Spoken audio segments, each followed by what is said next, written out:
Welcome to Revolution Against Evolution. I'm your host, Doug Sharp. And we co-host Rich Gear here with you. And once again, we have as a guest, special guest, Dan Jansen here from South Sudan, and we're really happy to have you. He's going to be talking about an exciting subject. I was reading his outline. We were talking about it just before the camera's going on. Exciting, maybe a little controversial, but interesting, especially when you take it into a creationary or biblical framework. What say you, Doug? Extreme environmentalism is what we're going to be talking about today. We've been given a task by God, actually in the beginning, to take care of this earth. You know, that was the very first thing that God wants us to be concerned about. He was given a job to tend the garden, in the Garden of Eden. And I think that there is a commission that God has given us versus what actually is being proposed by the popular culture of the day, which you term as to being extreme environmentalists. Now, what do you mean by extreme environmentalism?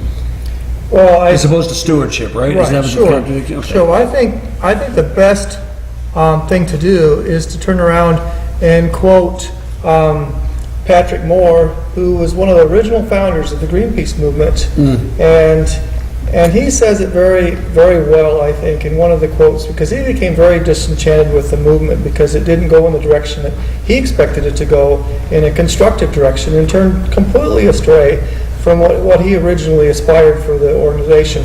He says that in the name of deep ecology, many environmentalists perpetuate the belief that all human is negative, and whereas the rest of nature is good. So the aspect of environmental extremism leads to the belief that it would be good if a disease such as AIDS were to wipe out most of the population. And this is not something that is rare amongst the extreme environmentalists. It's something that's very commonly said. In fact, Prince Philip has made almost exactly the same statement. And he wished he'd be reincarnated as a virus that would wipe out most of the population. Well, is it one of the England? Mm-hmm. Yeah, I knew I didn't like royalty. You know, they give me a royal pain sometimes, but that's another. I'm too American, I'm too Irish, I don't care for royalty.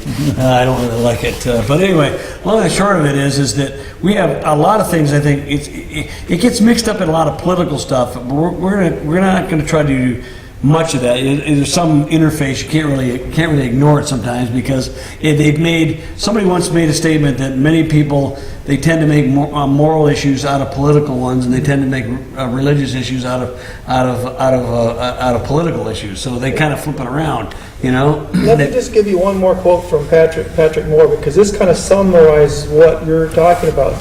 He says that the environmental movement abandoned science and logic somewhere in the mid-1980s.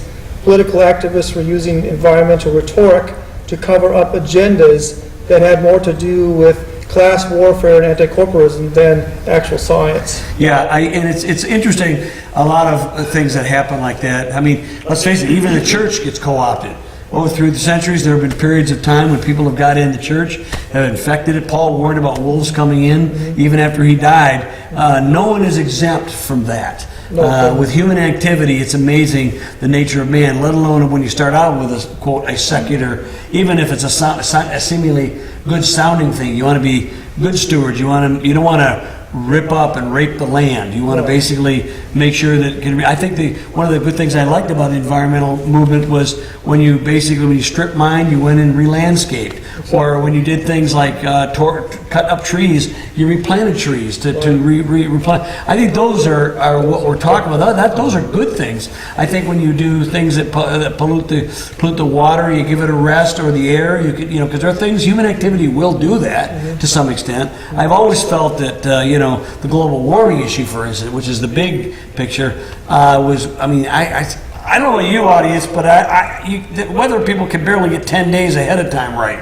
How are they going to predict 50 years? Or extrapolate back into the past. And extrapolate into the past, exactly. And that's where we as creationists take much issue with, except there are things in the past that we have documentation for that really show things. You've got a couple in your outline. The one I've read over the years was that during the Roman Empire days, the world was much warmer In fact, That's the Roman water period. Finland, who's known as Vineland, they were able to grow wine orchards back up there during the Roman Empire days. Well, they haven't been able to do that for 1500. I mean, even when the little mini times in the medieval ages, there's sometimes some warmer periods. And I'm going, the world has never been as warm as it was then. And guess what? The world was able to expand and do all kinds of things. It seems to me, that's the other thing I've heard about in the Middle Ages. You make reference to that in your outline there. We're kind of maybe jumping a little bit. I hope you don't mind a little bit, but it's just things coming to my mind. And it actually was healthier. People, when it gets colder, diseases, diseases, famine. It's worse. I mean, I'm thinking if things really were warming, and I don't really have a dog in the hunt as far as the world maybe getting warmer or cooler from either cyclic things. I realize that, but imagine Canada having 6 months of a growing season up there. Holy mackerel! They could feed the world. It would be better for the world. Now Arizona might not like it so much, but I'm telling you, there are give and takes. But the point of it is that who decides that 1979 temperatures was the optimum temperature, or 1968, or 1972, or whatever they I remember 1977 and 78, the winters of those years, and I wouldn't want them back. No. I'm glad that we had a nice fall this year. We had some real nice weather this fall, and I kept wondering about that. Well, what's the downside of global warming? I know. I always say, bring it on. I think that we in Michigan have benefited from the increased levels of CO2, if that's what's causing it, and increased levels of CO2 brings about a lot more vegetation, because that's what vegetation feeds upon. Yeah. Right. There's studies of satellite imagery of leaf area index, and they found that for the last 30 years in particular, since they've been looking at satellite images, there's been a tremendous increase in the biosphere and very favorable conditions for plants. In fact, if you added up and covered the whole United States with the additional leaf material, you'd cover the United States 2 times over, 2 layers thick of additional leaves. And this is the improvement that we've had in the last 30 years. Now, do you attribute that to man-made activity, in other words, trying to be more proactive in environmental, or do you think it's cyclical, natural phenomenon that this is happening, or is it a combination? Any thoughts on that, by the way? Well, we do contribute some CO2, and it does. I'm talking about the healthy. Oh yeah, for the plants. Sure, okay, plants. sure. Yeah. And it's said to be a greenhouse effect. So we don't know the extent of that influence. I mean, physics. They take physics and they show that there's a greenhouse effect, but we don't know what the full extent of that impact. And we're still coming out of a little ice age, and the temperatures have been increasing for the last 150 years. Okay. So that needs to be considered as well. Didn't we have a little mini ice age in the 1920s or 18? When was it? It was not that long ago. There was a cold. There was a effect during the 70s, and then if you go back to the Motter and Dalton minimums, which were the 1800s, and that early, yeah, that was a little ice age, and so those time, the little ice age was a time of tremendous famine, and even in China, it's not just a localized effect. We've even found the evidence that it was in China, and many people were starving because there was drought and there was cooler weather there in China. That's what I was alluding to earlier, that the cold weather does not really, it doesn't seem like it's really good. It's not good for anywhere, but there are winners and losers in this situation. Whenever the climate changes, and the climate naturally changes, it's been changing for thousands of years, and whether man is having a huge impact in that change, I think the verdict's still not out. And I think the points that when CO2 has been increasing, and that's causing a lot of the beneficial effect of what we've seen in the last 30 years. Plus you have irrigation, you have additional nitrogen being put out there on crops, you have land use changes, and more land in some areas going back into forestry. Of course, we're losing in other areas, and you have negative feedback systems going into place. Talk a little bit about we've been talking about the CO2, and you make mention about the cost of trying to do what they're trying to do is about knocking CO2 down, but even if we did that, the effects would be relatively minimal, and we'd be spending what, hundreds of trillions of dollars? Or Well, this is I mean, a it doesn't quote make any sense. from a Danish scientist, Dr. Bjorn Lomborg. He says, we will spend at least $100 trillion in order to reduce the temperature by the end of the century by a grand total of 0.3 degree. This is the equivalent of postponing warming by less than 4 years. Now, if I like to add to that a quote from Al Gore, and he's talking to Chris Wallace, and he's being interviewed by Chris Wallace, and Chris Wallace says, you would agree, Al Gore, that even if all 195 nations met their CO2 emissions targets, it still wouldn't solve the problem. And Al Gore says, that is correct. Well, why do they keep pushing for this? Well, he goes on to say, says, however, it would send a very powerful signal to businesses and industry and civil society and countries around the world. So, Signal of what? The signal is to hamstring us. hamstring the industries so that we have to understand that this is not a real problem. Basically, is what they're Yeah, saying. man-made global warming is a man-made problem. Now, there are some man-made idea, I should say. There are some things that are not even paid attention to that are environmental disasters. right. And you talk about them in what you've put in your outline. That Well, yeah, we need to prioritize to where the real disasters are going on. And in environmental disasters, we're kind of, we're picking at straws, and we have these huge things that are killing massive amount of people, millions of people. Yeah, talk about that. And so if we want to prioritize on environmental issues, where are the most people dying? Well, let's go around the world and look at the whole world as a whole and find out where are people dying and what are they dying from in terms of environmental situations.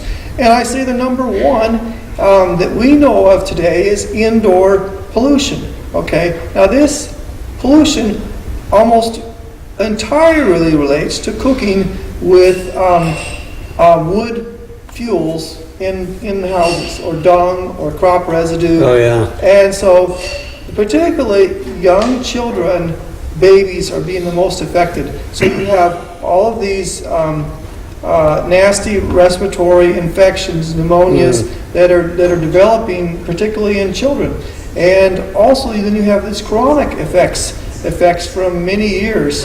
And then you have eye issues. I've seen all pictures these of some things of add those. up, and you're talking about new studies finding out that we've been underestimating. In reality, when you combine both together at about 4 million each, these short-term and long-term deaths, chronic effects, are about 8 million people.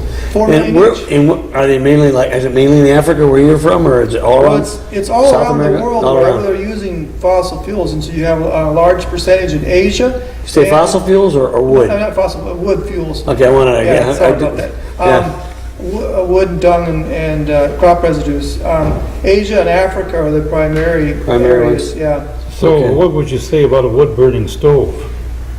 Well, there are ways of properly venting a wood-burning stove, and so you're getting maybe some, but it's not the same as what's happening in these countries where they're filling up the whole interior of their homes day in and day out, and the children who spend the most time laying on the ground or something inside, particularly babies, are breathing this all day long and all Yeah, night. it's a funny thing. I remember we have a place here and just up the street down whether in Dearborn with the Greenfield Village, and I remember going seeing there was an old English stone house, Yeah. and I went inside and it was so dank and dark, and this wood burning stove is where they did all their cooking and stuff, and I go, no wonder people live to be about 38. I mean, the climate may be a tubercular anyway. England, is backed up, but This is what I'm saying. I don't understand, Dan. It seems like, and I use the word with all kinds of, they are hell bent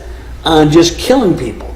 Well, because it just seems like the stuff they want to return to. I go, why do you think it was better in the 1850s here in America when people were living to the average age of about 42 or 48?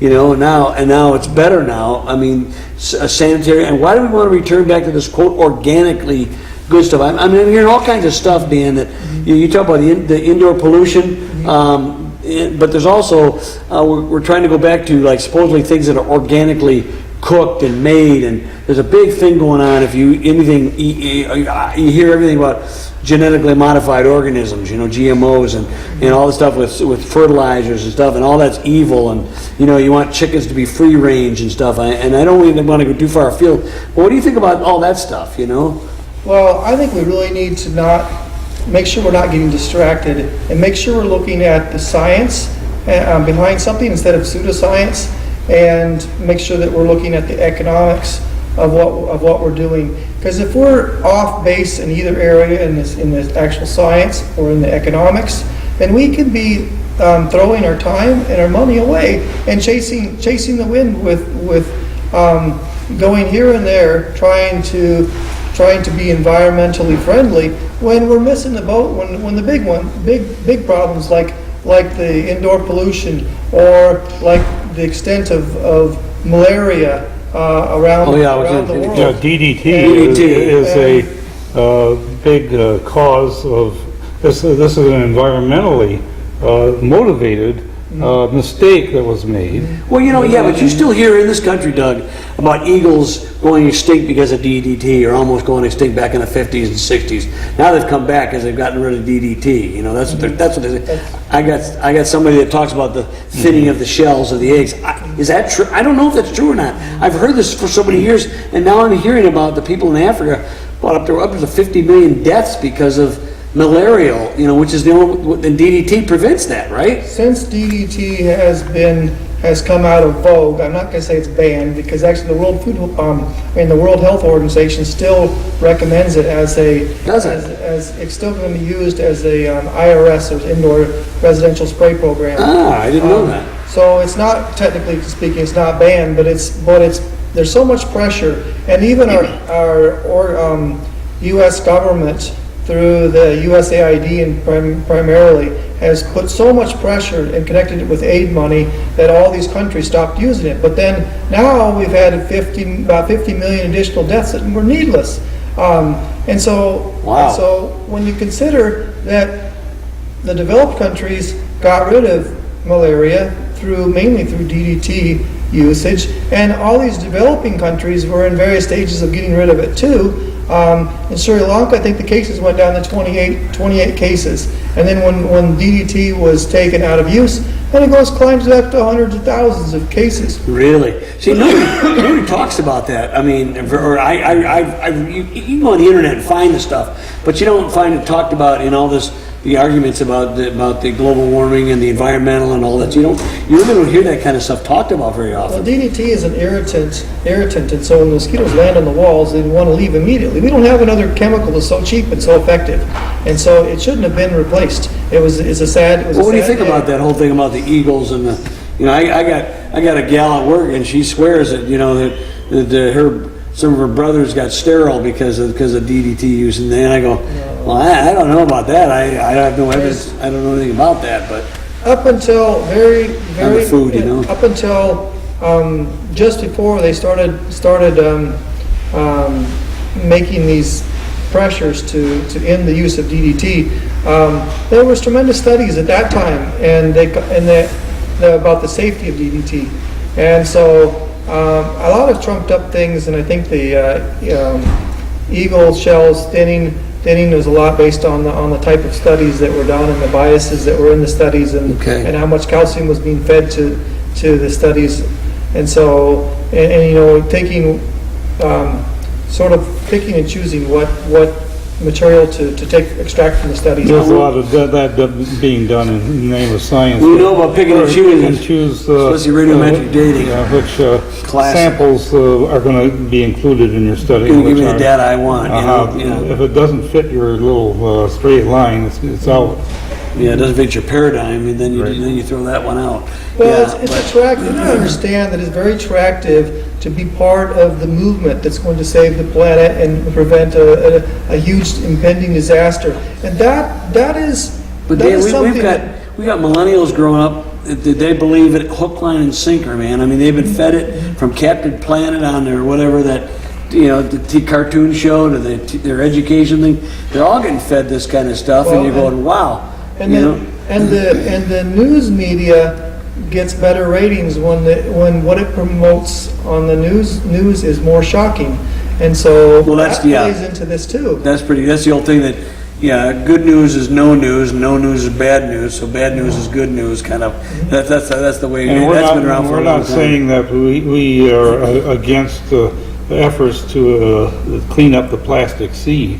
You know, where they have. No, I mean, you know, Lake Erie doesn't flame at night, you know, like it did back in the '60s. I mean, I think regional environmental things are good. We've been able to clean up some of the smog in some of the areas, some of the dumping just petroleum, you know, chemicals into waters, and Lake Erie, which is the shallowest lake.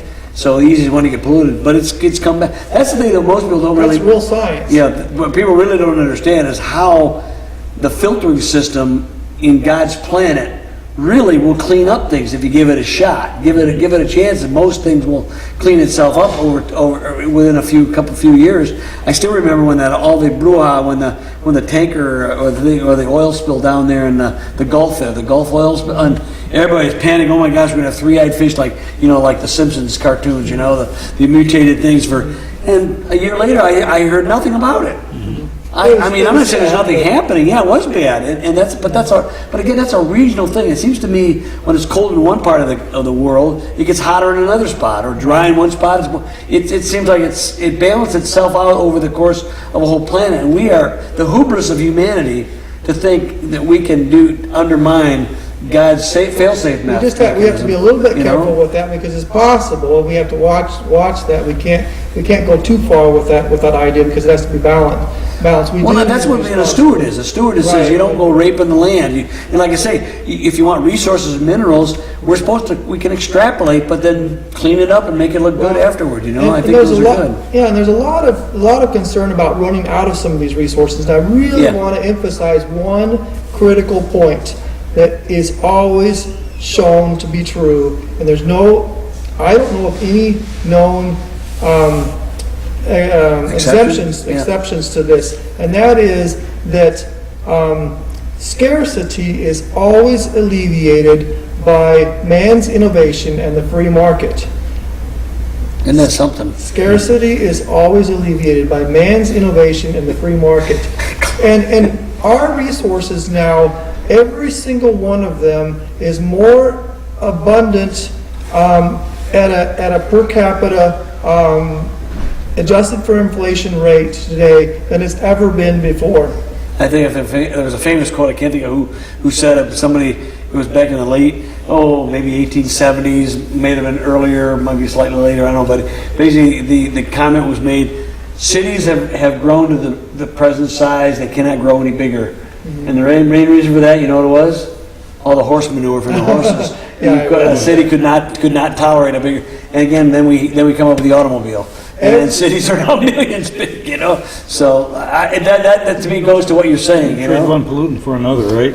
Yeah. Every single one of these doomsday predictions has been proven to be wrong. And I don't know of any one of them where they've hit it on the mark. And some of these people that made these, like Ehrlich, that have been making population bomb. Yeah, making these doomsday predictions. Wrong every time. Doomsday predictions for 40, 50 years now are still making the same predictions, and people are still paying attention to it. I don't understand that. The only people who don't know history are doomed to repeat it. People don't know what's gone in the past, because I'll tell you, in the 70s, you mentioned that, Doug, it was like they were worried about a new ice age. Mm-hmm. Yeah. Okay, then it flipped to now it's global warming. Mm-hmm. Although I've been hearing some proponents want to go back to the ice age scenario because of what you said. Things are not only not changing to get hotter, they're sort of getting sort of getting a cooling trend back in here. So I'm hearing those. Now, Dan, what is the biblical perspective on this? What would the Bible say about our role in environmental? Yeah, you kind of alluded to it. Yeah, there's when you look at Genesis 1:28, and you look at Genesis 2:15, Yep.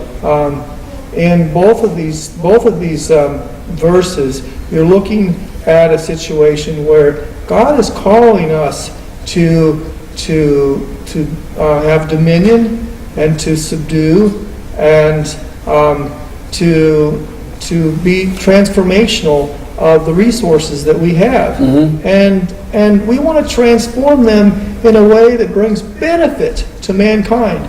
Now, the extreme environmental movement wants everything in a preserved in a pristine way, and they think that everything is so fragile that any touching of this pristine environment is going to cause this domino effect and is going to create chaos.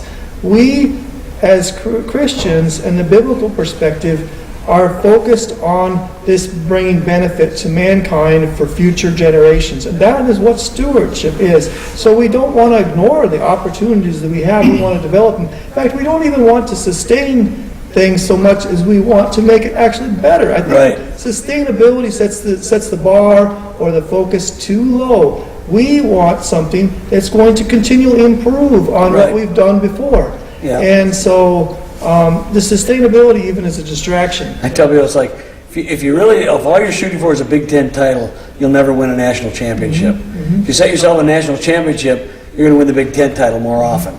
Well, that's the same thing with, I'm using an analogy here because it reminds you where you set the bar, you set it up here. You may not obtain it every time, but you'll get this a lot more, and you may get this from time to time, and then you're able to even get better. I mean, it's food today in the United States costs lower proportion than anything. That's what gives us the illusion that cost of living. Well, actually, in our time, cost of living has not improved or not gone up, inflationarily too bad for the last quite a few years. But food proportionally, it used to be like 30, 40, even 50% of people's budget, even as late as the 30s and 40s and 50s. And now, what is it, 10%, 5% of your budget? Now food is very low. And things like that. And it's because of a lot of these technologies we've been able to utilize. But people they're so panicked over things. You mentioned, I know we have very little bit of time, but you talk about even some of the stuff that's supposedly natural. It has its own problems. There are toxicity in the own plants, and Definitely. Go ahead. This is a very important point, and one of the take-home messages today from this is going to be look at the testing that Dr. Ames, who developed the Ames test, and for mutagens, for the development of mutagens, and if you look at those tests, he's making the point that he's tested natural chemicals that already exist in plants, natural chemicals that as a result of attack by insects, the plant's own chemical factory goes into boosted overdrive. Yeah. That's the right word, and produces up to 10,000 times the amount of certain types of pesticidal chemicals that are already in plants. And he found that half of these naturally occurring pesticides in plants or chemicals in plants were producing cancer. Now that's pretty similar to when you do a test of synthetic chemicals, industrial chemicals, those types of things. So where is the analysis of risk between synthetic and natural? It's not happening. No. And this is the failure we're in right now. We're not making comparisons in proper... Because of the bias already, they already assume that plants natural is good. Anything man is evil, natural is good. Okay, yeah, so... And we'll see you next time on Revolution Against Evolution.